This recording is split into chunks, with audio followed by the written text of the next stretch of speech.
kita laksanakan dianggap bid'ah oleh mereka. Ruwahan. Ya, seperti ruwahan persiapan menyambut, atau ada doa buka puasa Allahumma laka sumtu, bid'ah nggak boleh karena nggak ada. Jadi mohon penjelasan. Terima kasih. Iya, tradisi orang Jawa, orang Betawi, orang Sunda, ada yang disebut dengan ruwahan, benar ya? Ruwahan dari bahasa Arab, arwah. Kenapa? Karena dulu ulama muallim-muallim di Betawi, di Sunda, ya, di Jawa, itu kalau mau Ramadan tahu ini Sya'ban kan bulan arwah emang. Jadi orang yang mau lahir tahun depan itu ditulisnya di sini, Pak. Misalnya habis Sya'ban ini Ramadan, terus Syawal, Zulqa'dah, Zulhijjah, Muharram, terus sampai ke Rajab. Siapa yang lahir, siapa yang mati. Jadi yang meninggal karena corona, nggak corona kemarin itu udah ditulis Sya'ban dulu. Di ilmu Allah sudah ada, tapi diturunkan ke langit dunia dan kemudian dipegang oleh malaikat. Jika berkaitan rezeki dipegang oleh malaikat Mikail, jika berkaitan dengan ajal dipegang oleh malaikat maut. Maka ulama kita biasa mengirim, karena amal diangkat semua ke langit. Jadi kalau boleh disebut laporan amal tahunannya secara rohani itu hari bulan Sya'ban. Kalau mingguannya Kemis, kalau tahunannya ya bulan Sya'ban. Makanya dulu kiai kita ngajak kayak ngumpul, kita doain arwah ya, karena mereka menunggu selalu ya. Ruh-ruh itu nunggu selalu, Pak. Nafsnya, jiwanya ruh itu nunggu. Kalau ruhnya mencari lagi bagaimana kenal Allah, tapi nafs jiwa enggak, dia butuh kiriman. Kalau masih di dunia, kirimannya jangan Fatihah doang, duren kayak gitu ya, duit gitu. Tapi kalau sudah masuk ke alam kubur, mereka nggak butuh duren, nggak butuh duit. Butuhnya apa? Fatihah, sedekah kita ke orang, niatkan untuk beliau, nyampe semua. Disebutkan oleh Imam Ibnu Qayyim 29 dalil, dan beliau mengatakan ini masih banyak, bahwa amal orang hidup sampai ke orang mati, bermanfaat untuk orang mati. Salah satunya ruwahan. Maka tadi pagi saya juga bahas ini. Ruwahan ini bagian dari apa yang dibahas di kampus-kampus Islam dengan istilah living sunnah. Living sunnah itu artinya ajaran yang ada dalam hadis Nabi lalu dijadikan tradisi, dan tradisi itu hidup. Namanya living sunnah. Biar nggak ngaku sunnah bukan mereka doang, Pak. Ya. Maka kita doakan rahmatullah ala ulama'ina as-sabiqin. Semoga Allah merahmati ulama kita yang buat tradisi ini. Ini tradisi yang sangat bagus, bukan bid'ah. Ya, itu tradisi, ada dalilnya, dan itu dianjurkan. Ya. Yang kedua, ini masih nanya aja loh, malah kasumtu ya. Udah nggak usah hiraukan. Antum punya imam tadi siapa? Imam Nawawi. Imam Nawawi, cari bukunya, wajib punya. Kalau sudah membahas bab zikir wajib punya kitab Al-Azkar An-Nawawiyah. Beli, Pak ya. Jangan cuma online doang. Beli, baca Al-Azkar An-Nawawi. Nanti buka bab doa sekitar puasa. Ada doa sebelum berbuka. Salah satu hadisnya Allahumma laka sumtu. Juga ada hadis yang kedua, zahabaz zama'u wabtallatil uruqu wa sabatal ajru insyaallah. Dua hadis ini bagi Imam Nawawi ini digabungkan ngamalinnya, bukan seperti para amatiran dalam ilmu hadis bilang apa? Oh, yang Allah malakasum itu dhaif, zahabaz zama'u sahih. Enggak, dua-duanya dhaif. Dua-duanya dhaif. Ketika dua dhaif ini, dhaifnya bukan parah, tapi karena mursal, nggak nyambung. Jika ada dua mursal atau dua dhaif yang tidak parah, gabung jadi sahih, minimal jadi hasan. Kalau nggak namanya ahli hadis amatiran, Pak. Jadi ahli hadis itu ada yang amatiran juga. Jadi dia tuh parsial mikirnya. Padahal kalau ahli hadis, syarat menghukumi satu hadis, syaratnya satu, mengetahui banyak riwayat. Jam'ut turuq, mengumpulkan banyak riwayat hadis, baru boleh bilang ini sahih nggak sahih. Kalau enggak cukup katakan sanad yang ini kurang kuat, yang ini kurang kuat. Cuma boleh sampai segitu kalimatnya. Ada adab-adabnya ya. Terus Imam Abu Dawud periwayat dua hadis tersebut tidak berkomentar. Abu Dawud ini teman Imam Bukhari Pak ngaji. Umurnya ya beda 8 tahun lah antara Imam Bukhari dengan Imam Abu Dawud, pengarang kitab Sunan Abi Dawud. Kan ribet antum kalau baca Abu Dawud. Bisa 4 jilid terjemahannya. Nah, Imam Abu Dawud mengatakan, "Wa ma sakattu anhu fa huwa salih." Hadis yang aku tidak komentari, maka kualitasnya saleh. Saleh itu bagus. Bagus, relevan untuk diamalkan. Oke, sekarang coba diadu. Syekh Albani bukan salaf, dia cuma mengaku salafi. Imam Abu Dawud salaf. Kalau beda imam sekarang dengan imam salaf yang asli, antum ikut yang mana? Abu Dawud. Serius? Udah selesai masalah. Ya, gitu cara memahaminya lebih kurang. Wallahu a'lam. Apalagi? Yang saya mau tanyakan ini Ustaz, masalah rambut ya. Tadi itu kan karena baru-baru ini juga di Kalimantan itu ada salah satu Ustaz yang membawa rambut Nabi. Tuh, ya, dia bilang ini rambut Nabi. Nah, yang saya tanyakan itu kalau kita percaya, apakah kita dapat pahala atau tidak, ataukah bolehkah kita tidak mempercayainya itu, bahwa ini mungkin palsu gitu. Yeah. Nah, apakah kita berdosa atau tidak? Yang kedua tadi masalah berkah, ambil keberkahan mencium makam Nabi ya. Apakah kita juga bisa mencium makam para wali? Atau setidak jauhnya kan makam orang tua kita sendiri gitu. Apakah kita boleh atau tidak? Terima kasih. Assalamualaikum warahmatullahi wabarakatuh. Assalamualaikum warahmatullahi wabarakatuh. Rambut Nabi ya. Rambut Nabi ini fenomenal. Imam Ahmad wafat 241. Nabi wafat tahun 11. 241 berapa tahun? 200-an tahun. Ya. Itu beliau masih nyimpen rambut Nabi dan ada sanadnya. Jadi sanad itu sumbernya rambut, genealogi rambut itu ada Pak. Ketika Wahabi menguasai Hijaz di situ ada Mekah, Madinah, maka Turki Utsmani mereka dapat ilham, inspirasi, teguran, selamatkan asar-asar Nabi. Asar artinya peninggalan Nabi. Dibawa semua ke Turki. Makanya sekarang kalau kita ke Turki ada museum Nabi, benar nggak? Museum keluarga Nabi ada rambut Nabi, jubah Nabi, serban Nabi, bahkan jubah Sayyidah Fatimah ada semua. Orang pencinta Nabi pasti melinang air matanya ngelihat. Museum itu boleh disebut sebagai periwayat rambutnya. Dia dapat di mana? Dapatnya dari dulu ada rumahnya Nabi. Kan dulu ada rumah Nabi di Mekah.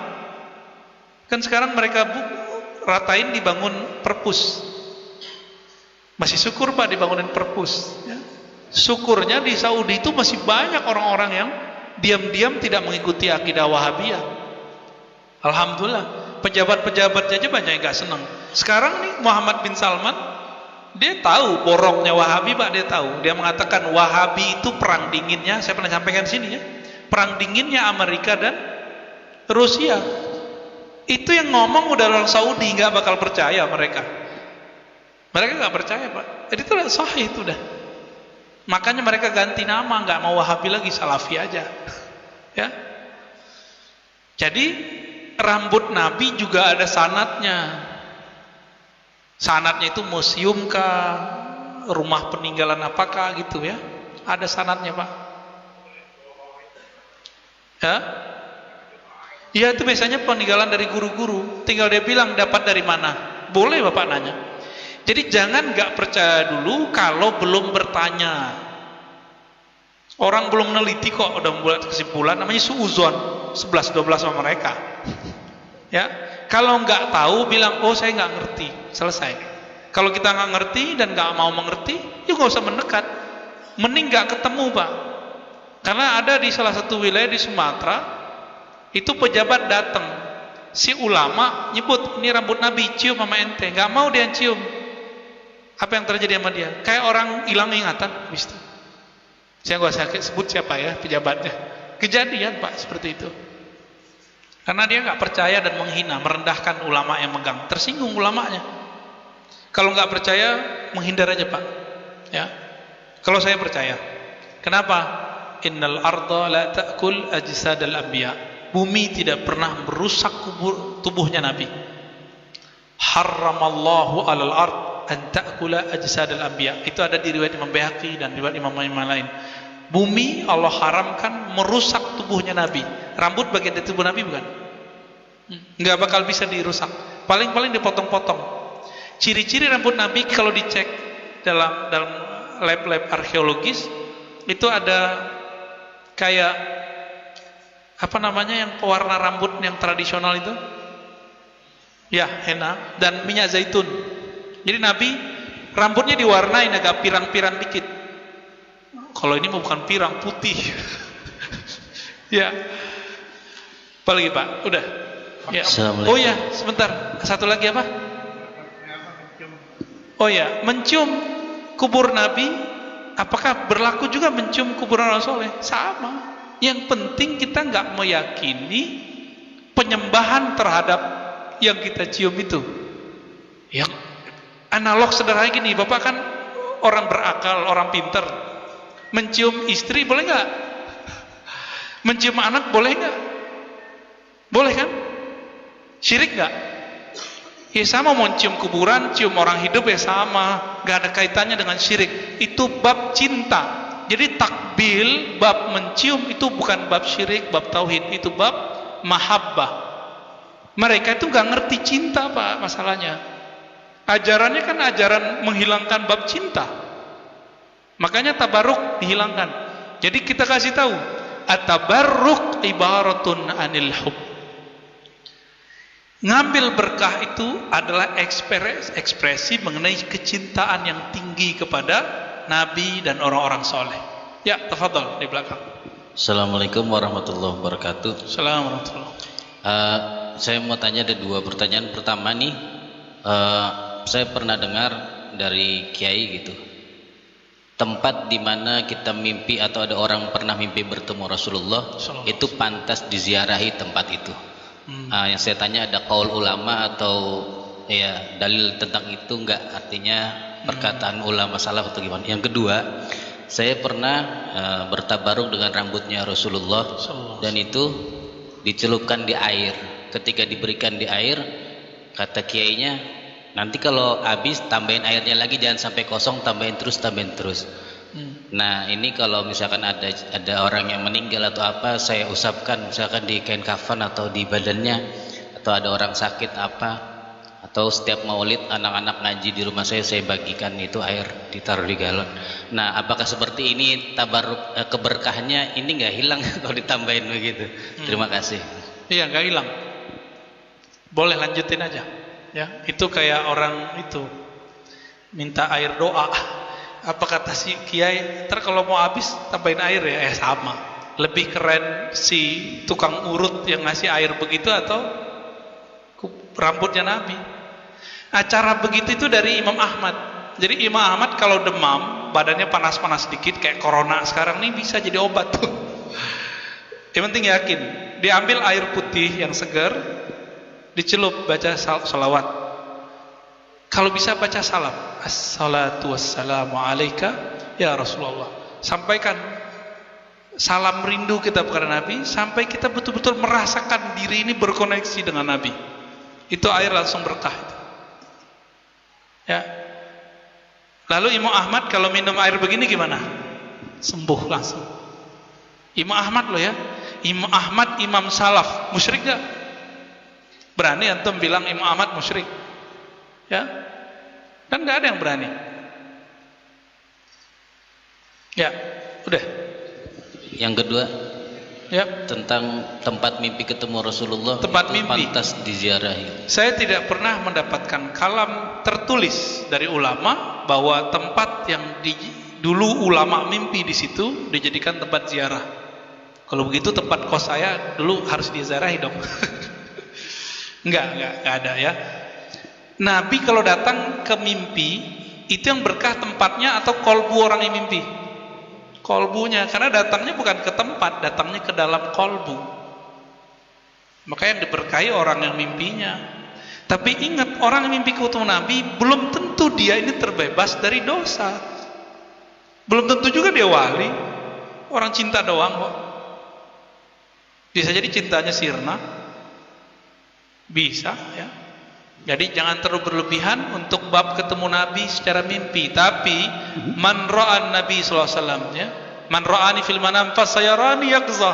Siapa mimpi ketemu aku, dia akan melihat aku dalam jaga. Itu baru wali. Itu baru antum ziarahi orangnya. Orang yang mimpi ketemu Nabi dalam jaga, lalu dia bisa berkoneksi dengan Nabi dalam keadaan apa? Mimpi ketemu Nabi, lalu dia bisa berkoneksi dengan Nabi dalam keadaan jaga, yaqzah. Hadis Sahih Bukhari. Itu yang wali. Itulah makomnya Uwais Al-Qarni. Makanya Nabi perintahkan Umar dan Ali untuk minta doa kepada Uwais Al-Qarni. Padahal secara kemuliaan, muliaan siapa? Ali, Umar radhiyallahu ta'ala anhum. Ya, silakan. Lah, dari YouTube satu ini dari Ibu Sarah. Bagaimana memahami akidah yang selamat buat kami yang sedikit ilmunya supaya tidak tersesat? Apa yang harus dilakukan? Ya, akidah selamat atau firqah najiyah atau akidah munjiyah, akidah yang menyelamatkan, itu ada di dua hadis yang kita dulu buka kajian ini. Masih ingat? Pertama hadis Imam Abu Dawud. Apa kata Nabi? Semua dari 73 golongan itu masuk neraka illa firqah wahidah. Ya, kecuali satu firqah. Siapakah itu? Al-jamaah. Al-jamaah disertinya umat Islam yang bersyahadat, umat Islam yang percaya kepada Allah, kepada Rasulullah, dan mengikuti sunnah Nabi Sallallahu Alaihi Wasallam, dan tidak berpecah belah. Oke. Tapi biasanya al-jamaah ini karena mayoritas itu silent. Ini kelemahannya. Maka ada istilahnya silent majority. Orang rame banyak tapi nggak berisik. Yang berisik biasanya yang kecil kan? Yang dikit tuh berisik. Emang begitu Pak. Itu udah psikologis masa udah. Dan yang kedua, man ana alaihi wa ashabi. Siapa yang ikut aku dan ikut sahabatku. Kenapa Nabi menyebutkan ikut sahabatku? Ini yang disebut sanad. Jadi jika ingin membuktikan, menggaransikan akidahnya benar gak? Buktikan akidahnya bersanad atau tidak. Dan saya sudah meneliti, ya, silakan dicari, sudah ada PDF-nya, bahwa akidah trilogi tauhid uluhiyah rububiyah wa sifat tidak berasal dari Rasulullah, tapi berasal dari Syekh Ibnu Taimiyah abad ke-8 Hijriah 728. Tapi dia mengklaim secara istiqra. Apa istiqra? Induktif, dibaca dalil lalu dia simpulkan. Maka ini kesimpulan ijtihadnya Ibnu Taimiyah. Jika Ibnu Taimiyah boleh menyimpulkan 3 tauhid, kenapa Imam Asy'ari enggak boleh menyebut 20 sifat Allah? Kan itu bukan pembatasan sifat. Mereka aja enggak paham, menuduh bahwa Asy'ariyah hanya mempercayai 7 atau 20 sifat. Lebih tua mana Imam Asy'ari yang wafat 324 dengan Ibnu Taimiyah 728? Ayo, lebih tua mana? Lebih salaf mana? Imam Asy'ari. Beliau separuh hidupnya di zaman salaf. 2/3 hidupnya di zaman salaf. Masih ketemu ulama salaf ketika dia tobat menjadi ahli sunnah. Masih ragu. Ya, masih ragu. Ke laut aja. Ya, udah 1949. Semoga kajian ini Allah berkahi, dan saya minta ampun kepada Allah jika ada niat yang salah dalam kajian ini, niat ingin berdebat atau ingin merendahkan, ya. Saya minta ampun jika itu terbesit dalam diri, dan semoga Allah memandang kita dengan pandangan yang rahmat dan ridha. Amin ya rabbal alamin. Dan menjadikan akidah kita akidah yang najiyah, munjiyah, akidah yang selamat. Allahumma arhamna walidina wa masyayikhana. Allah, ya Allah, rahmati kami, rahmati guru-guru kami, rahmati orang tua kami, rahmati orang yang hadir malam ini, rahmati orang yang hadir qalbunya bersama kami, rahmati orang yang merindukan Engkau wahai Rasulullah. Allahumma salli ala nabiyina Muhammadin al-Fatih lima ughliq wal khatim lima sabaq nasirul haqqi wal المستقيم وعلى آله حق قدره ومقداره العظيم. ربنا آتنا في الدنيا حسنة وفي الآخرة حسنة وقنا عذاب النار. صلى الله على سيدنا محمد والحمد لله رب العالمين. Jika umur panjang kita ketemu lagi. Assalamualaikum warahmatullahi wabarakatuh.